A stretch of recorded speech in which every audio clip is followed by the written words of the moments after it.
喺香港地竟然仲有10蚊一盒叉燒飯，你信唔信呢？今日咧就帶大家嚟睇下啦。Hello， 大家好，我係 Billy。當我今日睇到我要去拍嘅地方咧，就係一個10蚊嘅叉燒飯咧。講真啦，自己睇到我都唔信，我都仲問緊喂，係咪真係有10蚊叉燒飯咋？咁你知啦，喺香港地咧10蚊一盒飯真係好誇張啦，飲杯嘢都20蚊啦，係嘛？所以咧，我相信呢一個係一個非常之良心嘅價錢啦。嗱，呢度咧講到明啦，一人限買一盒啊！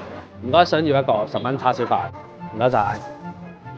呢一度咧就冇位食啦，即係講真啦，10蚊咗仲要俾埋個位食咧，就應該真係搞唔掂噶啦。我哋一齊嚟睇下呢個10蚊嘅叉燒飯啦。咁佢門口咧都有寫到明啦，免切啦。咁講真啦，10蚊其實佢都真係唔知可以點樣切埋俾你啊。呢一嚿叉燒咧，嗱我估計如果係切嘅話咧，都起碼切到可以片到4片嘅。咁大嚿叉燒，仲有幾條菜，真係不得了啦！有少少豉油。今時今日咧喺香港地物價都係超級貴噶嘛，你唔好睇少一個咁嘅鋪啊！我估計咧呢個鋪頭都要幾萬蚊一個月租嘅。好，食下呢一個啦，大膽一下下。牛叉燒其實係好好食嘅喎，如果以一個10蚊嘅飯嚟講咧，簡直係100分，完全冇得挑剔。仲有菜俾你食添。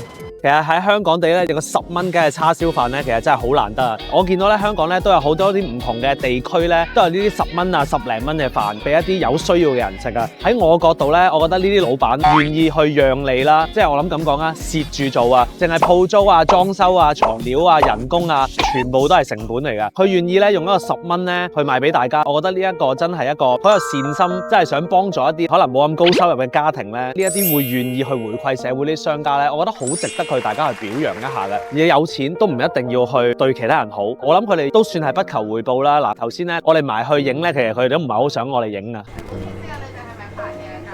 哦，係，好，唔會拍到，好，做，即係我覺得咧，呢啲係個人咧個心地好，就係做善事，使乜做宣傳啫？唔通要做一場大龍鳳話俾你聽，我做慈善咩？係咪先？唔需要噶。咁我覺得呢一啲老闆咧，真係好值得俾個讚佢。咁你哋覺得，如果10蚊一個叉燒飯，你又會唔會想嚟試下咧？記得點讚關注我啊！